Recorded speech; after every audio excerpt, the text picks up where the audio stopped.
comma. The idea is that the dictation stuff on the iPhone is fantastic, comma, except a lot of people don't use it, period. I think it would be really useful, comma, if one could pair their iOS device with their Windows machine, and it would allow them to talk directly to Office. So that's the idea. That's a demo.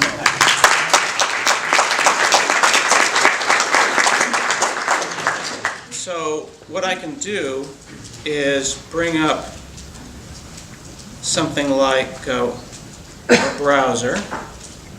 And this is only a day or two of development, so I'm just kind of goofing around here.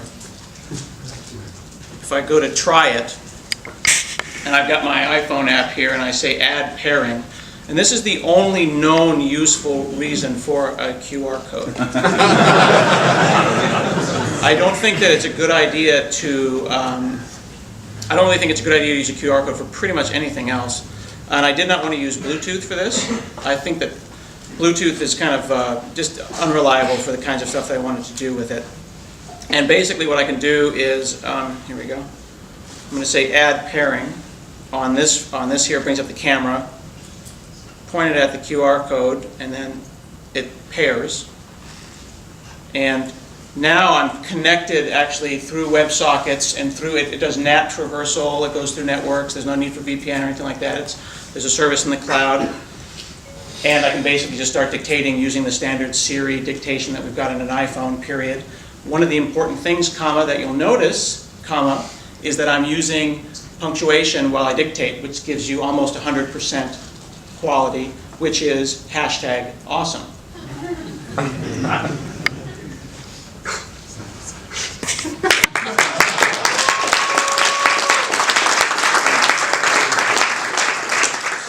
So this is the onboarding experience, right? The idea is that you don't want to have to install something in order to get it to work. So you download the app. This is the theory, of course. This is all just bullshit at this point. Although it is real, though, but it's still nonsense. You download the application for free. You walk up. You go. It says, "Hey, you want to try this out? Go to this website." You do the pairing. Then this is all done in JavaScript and WebSockets and Magic. And then it says, "Hey, you know that was pretty cool, but if you want to use this on a regular basis, you should probably download the Windows application, and that's what plugs into Word and Excel and all those kinds of things." We have the notion of temporary pairings, where I could walk up to anyone's machine and do this, or a persistent pairing. There'll be drop-downs on both sides, so once you've downloaded it, you can integrate it with anything that has Apple ID, so then you pay for it once. My current plan is you download it for free, you can do 1,000 words. After 1,000 words, I'll start nagging you to unlock it, maybe give me $5. But once you've done that, it'll work with any device, and you have drop-downs and things. So you'll be able to go and say, oh, I'm on this machine or on that machine. Ideas that I could push additionally would be a global clipboard.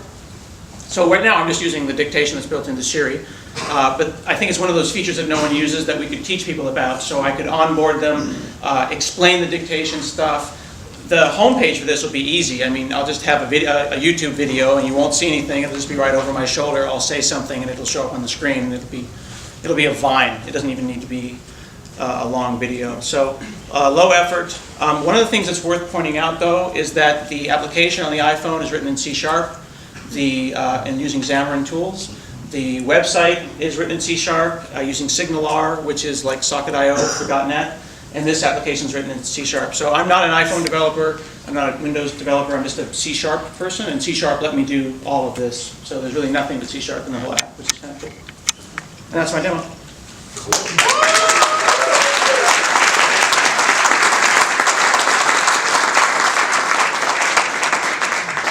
So you think you'd buy that? Oh yeah. $5? $5? Good. All right, cool. Any questions? Yeah. What's the advantage of using your phone versus just using the onboard mic? Is it just Siri? Is it just empowering you with Siri to... Windows has had voice dictation for 10 years. Yeah. And it's been about the same for 10 years. It's fine, but it's fine if you have a microphone on and you're in a quiet room and you've trained it for an hour. Yeah. Dragon Naturally Speaking is about 97%, but it's less sophisticated and its use of punctuation is less kind. This is effectively bringing what we think of as Mavericks dictation to Windows. I predict that there's about an 18-month time window until Cortana comes out, which is the code name for Siri on Windows. This is a prediction, and even though I work for Microsoft, I have no idea. I don't work for that organization.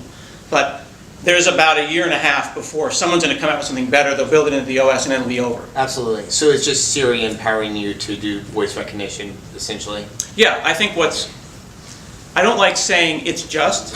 No, okay. Well, because it's a diminutive. But what I think is interesting is the NAT traversal, the underlying technology that allows me to push anything at all I want from this. This is a global clipboard. Yeah. I just chose to use dictation, which is something that I use all the time. What was happening was I'd be sitting in front of my machine, I would type for a paragraph or two, I'd get frustrated with my hands because I'm old, and like, this is stupid. And then I would just open my browser and start talking, and then I would email myself this stuff, and I was like, well, this is stupid. So then I wanted to be able to set it up, so I integrated it with Word and Excel and Gmail and all that kind of stuff. So now I just sit there and use this as my mic. Chris? Have you composed anything real with it, right? A blog post? Yeah, absolutely. My last blog post was done with it. It's dictation. You can do 30 seconds on Siri, which is about a paragraph and a half. So basically, one paragraph per. Right now, I have to push send. I'll fix that. It'll be automatic.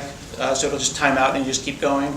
I'll have to add in stuff like there'll be a checkbox for auto send. On this side, on the Windows side, there'll be an automatically include an enter, because you saw that there was a spacing issue because it didn't put enter here. Little options like that. But yeah, automatic translation would be another idea. Using it as a chat thing. I mean, really, it's the underlayment that's interesting, not the fact that I'm abusing Siri. Although from an abusing Siri perspective, I don't see any way that Apple could shut me down because I'm not using any Siri APIs. I'm just using the text box. Cool? Oh, they'll figure out a way. I think I'm fully within my rights to use it the way I'm using it. But it's the service that's the power. It's the cloud stuff. Yeah. Did you say that the pairing was done on the local network or through the cloud?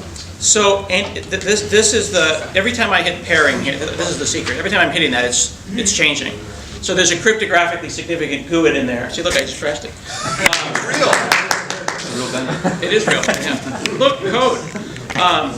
Whoa. Yeah. It's mostly got here. Did you dictate that? It's mostly just nightmare. It's just stuff you don't want to read. But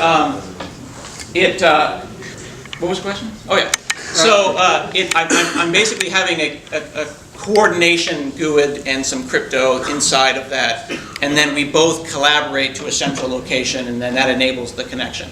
And then there's transient pairings and permanent pairings and some special sauce. Yeah, but it goes across NAT, so anything that has internet. So it doesn't matter. If this was turned on and it was running on your machine, I could talk to your machine. I think that the proper internet, the real internet, and NAT traversal is more interesting than Bluetooth and personal area networks. I do. Cool? Yes? Editing? No, so that's another point. Actually, so one of the other ideas, and this is like far out, like a week from now maybe, would be plugins on the Windows side to then allow for noun-verb relationships, where I could say open Excel and then auto send it and have it open Excel, right? So automation and plugging in into something like PowerShell would be trivial, because once the freeway exists, what I choose to do with it is go nuts. Yeah. Is QR code pairing your idea, and is that something you thought of monetizing? QR code pairing is a well-known entity. I did QR code pairing because I needed it to be cryptographically significant, as opposed to someone just saying Scott's iPhone, which was the original plan. And then I would be chatting to other guys named Scott's iPhones. But it was either that or Bluetooth personal area networks or low energy Bluetooth, and that's just.